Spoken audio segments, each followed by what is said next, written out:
You know, they always said there was a crack in the ocean or in the Great Lakes, but in the Manitowoc River?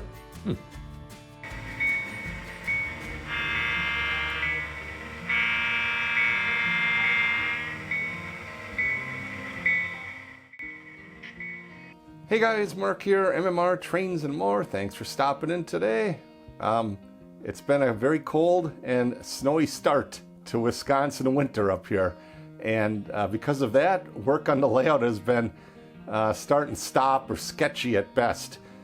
Coupled with finishing the next issue of the Soo magazine that I produce and edit, it's been kind of a tough go to find time in the basement these last couple of weeks, but especially the last week.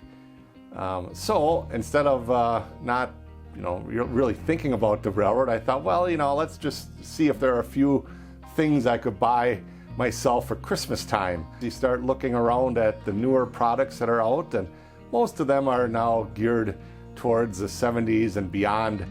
Nice diesels, very nice freight cars, but all too modern for the 1950s era, that I'm doing. I found a great deal on a Stewart product. Now, they haven't been around for a long time.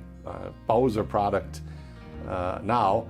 The old Baldwin S12 locomotive, and you may have seen a similar locomotive running around in my Manitowoc videos.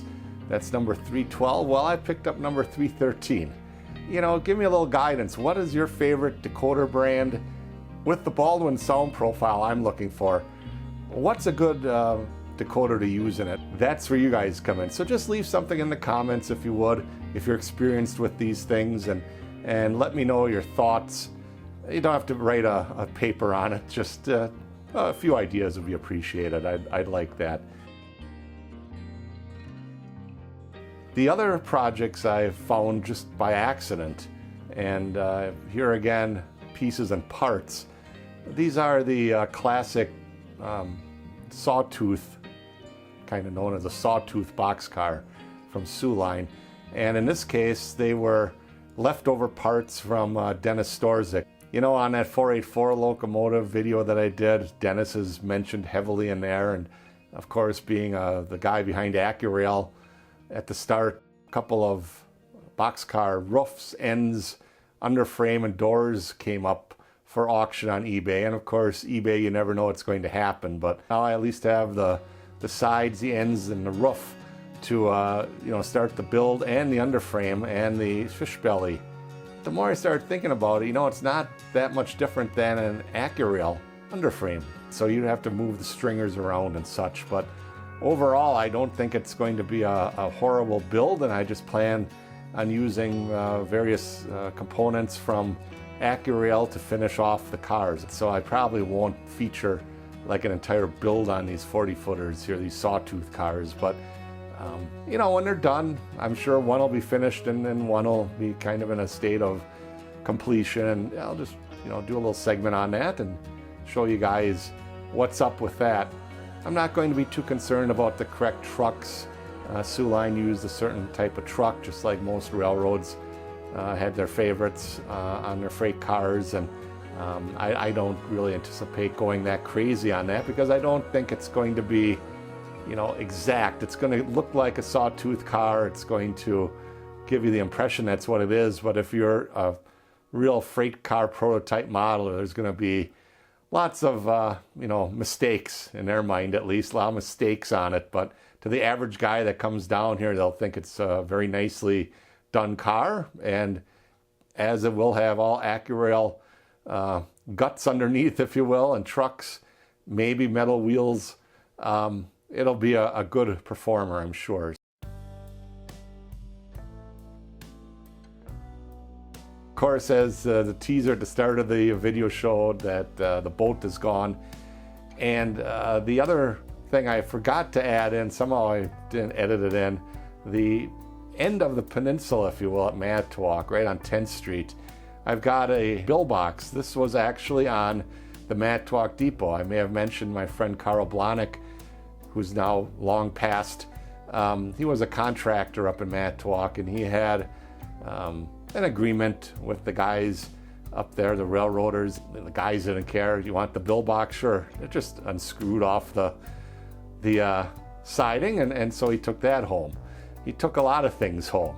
And the interesting thing about this billbox that I can also tie into a video is that in that steam fleet video I mentioned the name Keith Meacham. And he actually grew up in Manitowoc when his dad worked there. I mean, not all the way into adulthood. Being a railroader, you got moved around or you could bid on other jobs. He eventually settled in a different part of Wisconsin. But his name appears in the inside of this billbox. And I thought, well, that was always neat, especially the old-timey phone number. Shout out Keith Meacham, Neil Meacham, billbox here. Found a good home at least. And I'm very happy to have it from my friend Carl.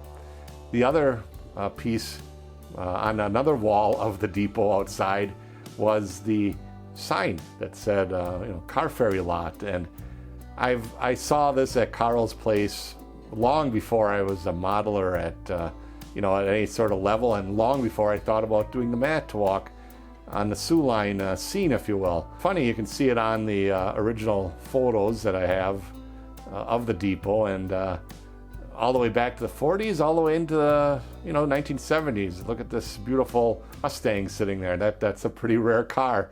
I'm sure the guy who had it wishes he still did, I suppose. It'd be worth quite a bit of money, I bet. So unfortunately, that's where we're at right now as far as working on the layout this week. Kind of a big nothing burger, and we're going to try again next week.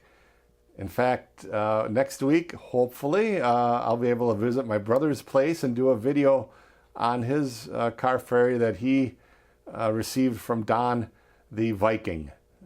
Very nice boat, and with the interest on my Manitowoc boat, I think that Viking should be followed up on sooner rather than later. So we're going to try to get over there next time and check that out. Thank you for watching, and we'll see you then. Now, if you would be so kind to subscribe to my channel, I'd appreciate it.